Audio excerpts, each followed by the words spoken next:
Hi, I'm Marie. Mom and wife full-time, that's me. Paul, that's my husband, works a trading gig, and let's just say he's married to his job just as much as he is to me.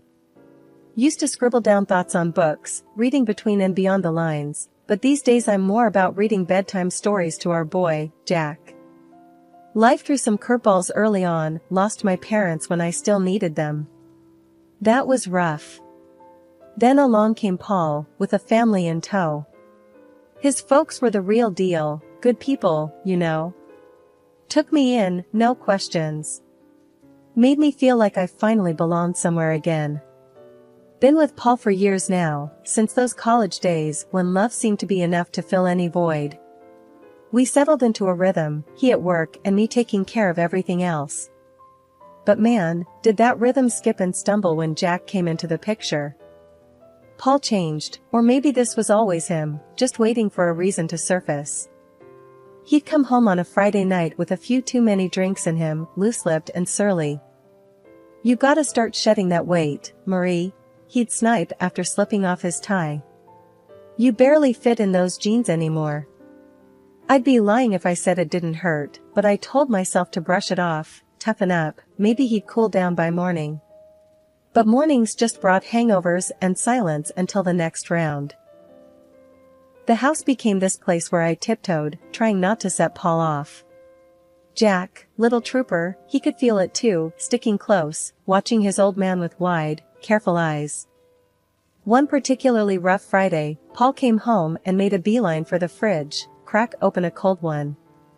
I was on the floor with Jack, blocks scattered around.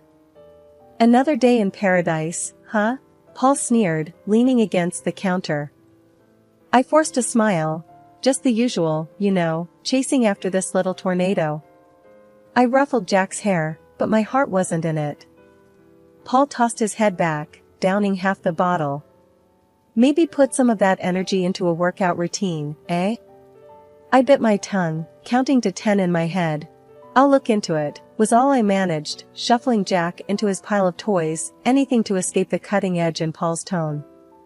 But the weight wasn't just on my hips, it was on my chest, heavy, making it hard to breathe. I didn't know who I was in Paul's eyes anymore. I had finally shaken off those last stubborn pounds. It felt good, kind of. But Paul, well, he had a talent for finding flaws. My sweats and baggy tees were the new target. "Jesus, Marie, you dress like you're living at the gym. When was the last time you dressed up? Remember how you used to look?" There he was, leaning on the doorframe with that look that said everything his words didn't. I glanced down at my stretched-out mom life tee and yoga pants. "This is just practical, Paul. You want me all dolled up to do laundry and wrangle our son?" One corner of his mouth curled up like he had just made a successful trade. "I dunno, how about looking good for your husband? That used to matter." I sighed, rolling my eyes. "Well, unless my husband starts taking meetings at the playground or the grocery store, I think I'll stick with practical." He shook his head, chuckling without humor. "You used to care, Marie." His voice trailed off as he wandered back toward the living room, his disapproval hanging in the air like a bad smell. Then there was Jack, our boy, trying to navigate the shaky terrain between us. I was teaching him please and thank you, thinking manners mattered. Paul caught a bit of our lesson one afternoon and scoffed. "Look at you, teaching him to be Mr. Manners. You want him to get trampled on?" "Manners are important, Paul. It's about respect," I said, trying to keep my voice even. "Respect is earned, not politeness the least," he shot back. "He needs to toughen up, not be some yes, please pushover." Then the whole freeloader thing started. One night, Paul came home, tie askew, looking like he had won and lost the same fight. "Nice day?" he asked, sarcasm heavy as he glanced around what I'd come to see as our minefield of a home. I put down Jack's toy and braced for what was coming. "Just the same, dealing with tantrums and spills. How was work?" Paul's laugh was short and sharp. "Work? Oh, it was just dandy, supporting a parasite." My cheeks burned. "Excuse me?" My voice was a little too loud. Jack's eyes flitted from me to Paul, sensing the shift. A parasite, Marie. I work, you play house, he said, each word pointed and heavy. That's the thanks I get? I am raising our child, Paul. Your child. That's work. That's vital, I said, my voice rising now, too. Jack started fussing then, picking up on the tension. I swept him up into my arms, trying to shield him from the fallout. Paul had a knack for knowing when he'd pushed too far, and his next words were more measured. Marie, I go out there and deal with sharks all day. Come home, and what? I don't know, something different. I can't be your one-man show, Paul, I said softly, trying to defuse the bomb that our marriage had become. I'm here, juggling a million things for us, for Jack. We looked at each other then, really looked, and I wondered if he saw the plea in my eyes. The help me, back me up, be with me that I felt screaming inside. But he turned away, the finality of his silence telling me that no, he didn't see. He didn't want to. One day, the disrespect boiled over. Jack scrunched up his little face and called me a name, a real zinger. He got it from Paul. You're just a lazy bum, he had hurled at me, his tiny voice bitter and angry. I felt like I'd been slapped. What? Jack, no, you can't say that, I stumbled, shocked. He folded his arms, stubborn as his dad. Dad says it, so can I. That was the last straw. When Paul got home, I was waiting, steaming like a forgotten kettle. You know what your son called me today? I laid into him without waiting for an answer. Paul dropped his keys on the counter and chuckled, clearly not seeing the line had been crossed. What did he say? The truth? He tossed his words over his shoulder as he walked to the fridge, his casualness like acid on my skin. Is that funny to you? I was shouting now, my usual restraint snapped tight as a dry twig. Your son is calling me names. Paul leaned against the kitchen counter, beer in hand, a smirk blooming on his face. Oh, come on, Marie. Kid's gotta learn to stand his ground. I was staring at him, hands balled into fists. By disrespecting his mother? He shrugged, a lazy lift of his shoulders that sent me teetering on the edge. You're too soft on him. Look, he's getting some spine. Spine? My voice shot up another octave. He's learning to be just like you. Paul grinned and ruffled Jack's hair. Ain't that right, champ? I turned to Jack, who was looking at us with eyes that were too old for his face. Jack, listen to me. What you said to me this morning was wrong. You can't talk to people like that. Jack's chin jutted out, defiant and stubborn. But Dad. I don't care what Dad says, you listen to your mom. I cut him off, my heart thudding like a drum. I was desperate for him not to follow in Paul's footsteps. But Paul wasn't letting it go. The boy's gotta learn to speak up. World's not gonna hand him anything. You keep coddling him, he'll end up. I get it, all right? I get it. I cut him off, feeling the weight of his words like a physical thing on my chest. But there's a line. You don't get it, do you? Paul threw up his hands, that ugly smirk still there. Whatever, Marie. You make mountains out of molehills. I turned from him, that burning in my chest, now a churning mess. This is not how I want our son to grow up. This disrespect ends now, it ends here. Paul just took a swig of his beer, and I knew, right then, my words were just bouncing off him. I looked at Jack, really looked at him. You apologize to me, now, I said, the power in my voice surprising even me. Jack's eyes darted between me and Paul, but he knew that tone. Sorry, Mom. The word was small, almost lost in the kitchen, but it was there, and it was a start. I moved closer to Jack, knelt down so I was eye level with him. Thank you.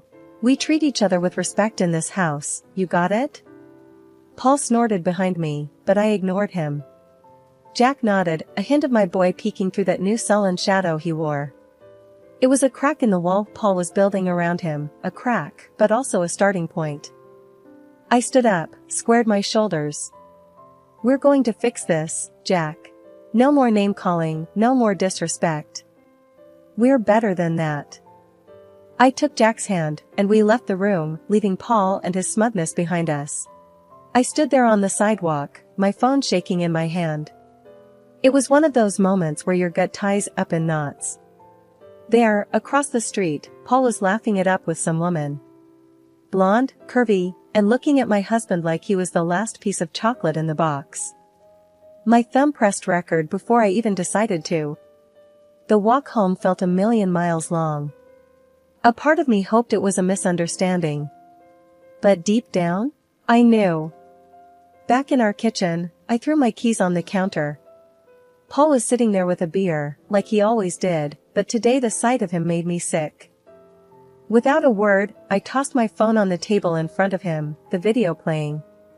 Care to explain? Paul looked at the screen, his eyes going hard when he saw what was on it. He muted it, placed it calmly on the counter, and then looked straight at me. Yeah, she's beautiful, he said, his voice dripping venom. You used to be like that. I felt the slap of his words, my cheeks flaming with anger, my body tense. So, that's it, huh? You parade around town with some woman while I'm at home? Paul stood up, his chair scraping back against the tile. He was too close now, his voice low and mean. What, you stalking me now, Marie? Can't handle the fact that maybe there's more out there than what's inside these walls? I was reeling, feeling the pieces click together. Cut the crap, Paul. You're cheating. He didn't even flinch. You wanna know why, he said, his chest puffing up. Because around her, I'm somebody. Not just the guy who pays the bills or the bad guy 'cause he ain't Mr. Rogers. So that's it? I edged back, feeling the counter dig into my hips. Your family's not enough for you? Paul snorted and grabbed his beer again. It stopped being enough a long time ago. Maybe if you'd have kept up with yourself, I wouldn't have to look elsewhere. The bile rattled in my throat. I'm not the one who promised till death do us part. His laugh was short and punched the air. Those are just words, Marie. They stopped meaning anything to you a long time ago. I should have been crying, but the tears wouldn't come. I was just empty and angry. I gave you everything, Paul. I gave you a son, I made a home for us. And this is how you repay me? He took a long drink, then leaned back against the counter. You gave me a home? Looks like a prison to me. Same old, every damn day. You think that's a life? We made vows, Paul. I shouted, my voice cracking. Yeah, and you broke them every day with your sweatpants and constant nagging.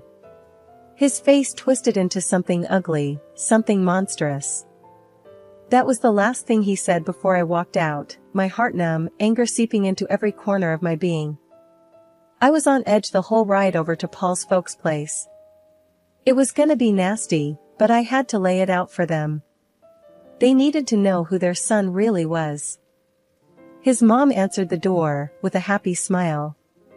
Marie, what brings you here at this hour? I just barreled past her. I gotta show you both something. Once his dad came in, I played them the video straight up. His mom gasped, her hand flying to cover her mouth. His dad, red-faced and looking like he'd rather be anywhere else, he barked at me, Paul's gotta stop this nonsense now. And like that, all hell broke loose. That night back at our place, Paul kicked off as soon as I walked in. You had to drag my parents into this, didn't ya? His voice was loaded, ready to fire. Yeah, well someone's got to. I shot back, my nerves steel. He was a storm brewing. With a step towards me, his hand raised, but he didn't get far. You're bad. Jack's voice cut through, strong and braver than any of us. Paul stopped stone cold. Paul's hand dropped, and his mask slipped a second, shock in his eyes. But then he hardened up again, cold as steel. I want you out, he said, spitting the words like they were sour. Take the kid and go. So we went. With Jack's hand in mine, I didn't look back. Bags thrown in the back of the car, we headed for the city, miles of road unwinding like my thoughts. The luxury house was something else, my unexpected inheritance. 2 stories, white columns, and a porch you could throw a party on, all waiting in another city, away from everything that had gone wrong. None of my folks, not even a whisker of Paul or his clan, had ever set eyes on it. When we pulled up to this grand house, Jack's face pressed to the window, eyes as wide as the moon. "Is this a castle?" His voice was a whisper, almost lost in the vastness of it all. "Something like that," I said, a laugh escaping me for the first time in. I couldn't even remember. We stepped into that house, our new beginning. It was silent, save for the echo of our footsteps on the marble floors, bouncing off the high ceilings crowned with crystal chandeliers.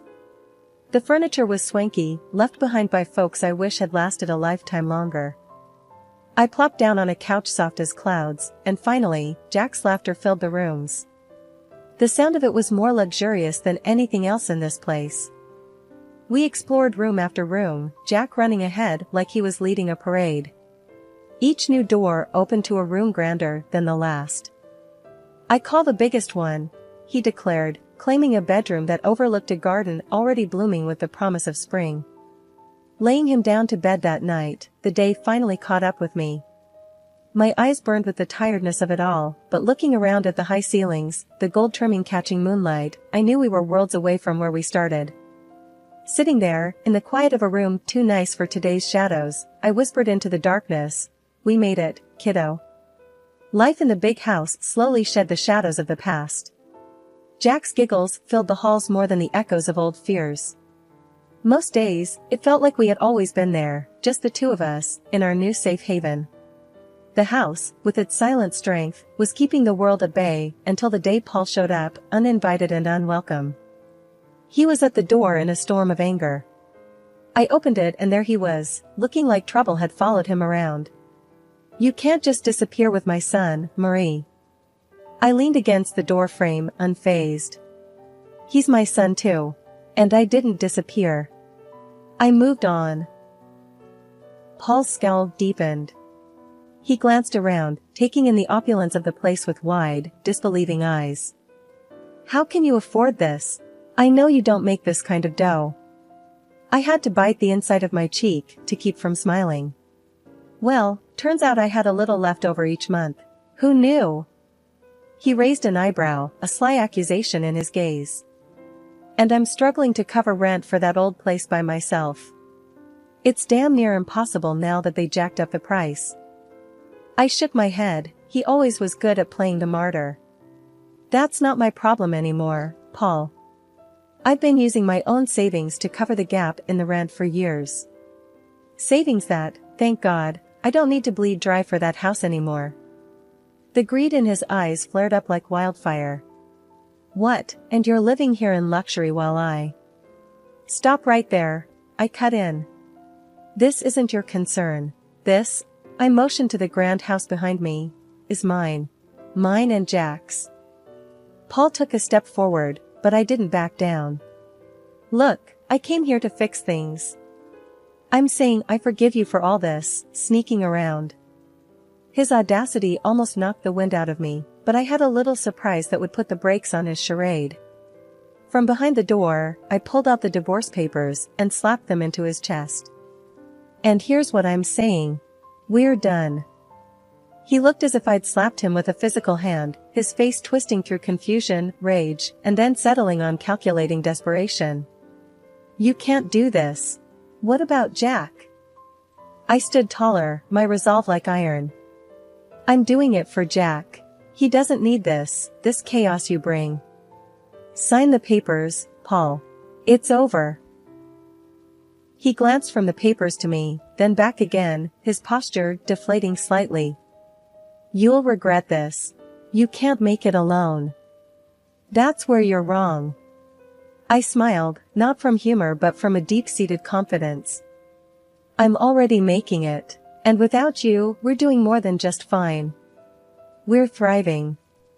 With a shake of his head, Paul looked like he wanted to say more, but he didn't.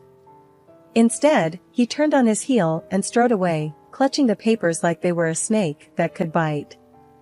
Once he was gone, the house seemed to exhale with me. I closed the door gently, turning back to the life I had fought so hard for. Life had a way of tossing stuff at you, hard and fast. It was Thursday, the kind of day that should have been easy, but it wasn't. We shirked dinner for a bit, setting up ramps out of old books and watching the Lego car stupidly do flips and land upside down. Jack's laugh was infectious, the sort that wiped clean the worry lines off my face. His enthusiasm was a reminder that amid all the crap, there was still good, simple, unadulterated good. Then it came, a banging on the door that made my stomach drop and my face lose all its motherly warmth. Paul had a knack for bad timing and worse entrances. I pulled the door open and there he was, looking like he'd just come from a bar fight or lost a bet. "Paul, what's up?" He scowled, that usual look he gets when he thinks the world owes him. "So, this the high life? You playing house with my Jack while I'm scraping pennies just to get by?" Jack peeked from behind me, a knight in Lego armor. "Hey, screw off, Paul. Don't talk to my mom like that." Paul's face turned a nice shade of tomato. "The hell? You let him talk like that?" I stood there, hands on hips. "He's expressing himself. Something I should have done with you a long time ago." Jack came out from behind me, all fierce. "Yeah, get lost. My mom, my rules." Paul's anger was something else, a storm that had nowhere to go. "You think you're smart, huh? Talking to your old man like that." Jack squared his shoulders, a small David to Paul's Goliath. "Don't gotta think. I know it. Mom knows it." Paul opened his mouth, but nothing came out. There was Jack, staring him down, waiting. This was no place for Paul anymore, no place for his bluster and noise. After a tense moment, Paul shook his head, muttered something under his breath and stormed off the porch. Jack turned to me with this look, the kind of look that said, "We got this." I nodded, all the agreement he needed. We went back to boiling pasta and racing Lego cars. That's how we do it, simple, nothing fancy.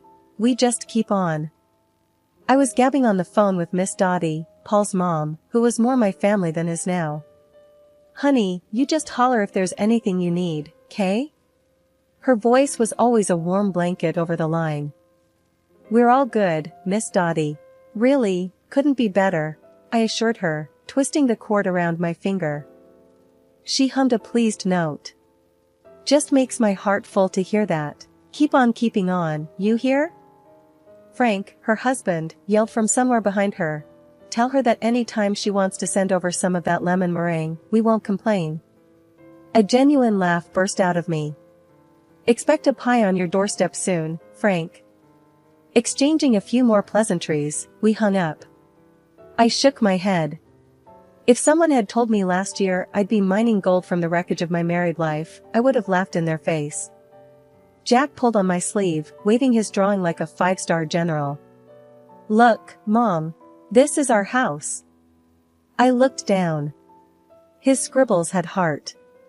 A big square house and two stick figures, a little one and a tall one, with sloppy grins and a lopsided sun shining down. The swing I'd put up for him stood out in green and brown strokes. "That's us, right?"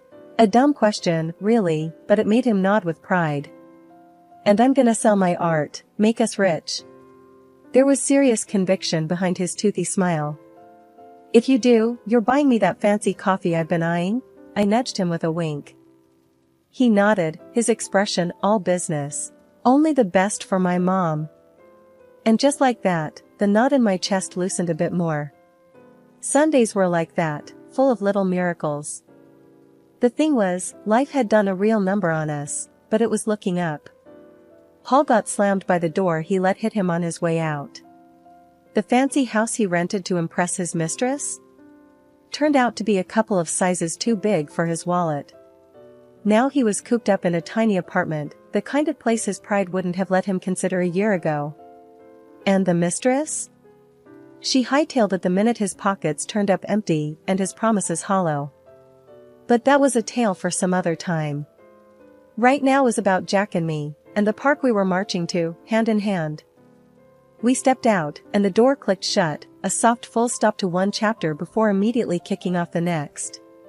Jack tugged me towards the park, his excitement bubbling over. I didn't glance back at our home, no need. Ahead was everything that mattered, me and my boy, parts of a world that kept on spinning, even when you felt like you'd fallen off.